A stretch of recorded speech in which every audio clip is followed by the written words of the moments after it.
રાજકોટ કે જ્યાં ડેરીમાંથી લીધેલા ઘીના નમૂના તપાસમાં ફેલ થયા। થોડા દિવસ પહેલા મહાનગરપાલિકાના આરોગ્ય વિભાગે વાણિયાવાડી અને કૃષ્ણનગરની ડેરીમાંથી ઘીના સેમ્પલ્સ લીધા હતા। વાણિયાવાડીની સીતારામ વિજય પટેલ ડેરીમાંથી ઘીના નમૂના અખાદ્ય નીકળ્યા। કૃષ્ણનગરના ઘી ડેપોમાંથી લીધેલા ઘીના સેમ્પલ પણ તપાસમાં ફેલ થયા।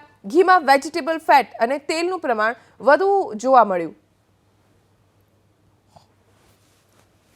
ગાયનું શુદ્ધ ઘીનું જે સેમ્પલ લેવામાં આવ્યું હતું તેનું ગઈકાલે જે રિઝલ્ટ આવ્યું છે તો જે છે તેની અંદર જે છે આપણને જે છે યલો કલર્ડ સોલ્યુબલ ડાયની હાજરી જોવા મળી છે। એટલે કે ગાયનું જે ઘી છે તમે પ્રાથમિક દ્રષ્ટિએ જોવો તો એક પીળા કલરનું ઘી જેવું દેખાય। તો એ પીળા કલરનું ઘી દેખાવા માટે તેમના દ્વારા જે છે યલો કલર સોલ્યુબલ ડાય તેમાં ઉમેરવામાં આવી હતી અને ત્યારબાદ તે જે છે જે અનસેફ આવ્યું અને પ્લસ સબસ્ટાન્ડર્ડ પણ આવ્યું। એટલે કે તેની અંદર ફોરેન ફેટ વેજીટેબલ ફેટ તેની પણ હાજરી જોવા મળી છે। એટલે આ જે છે નમૂનો અનસેફ પ્લસ સબસ્ટાન્ડર્ડ બંને જાહેર થયો છે, જે ખરેખર ગાયનું શુદ્ધ ઘી કહી જ ન શકાય તે રીતે।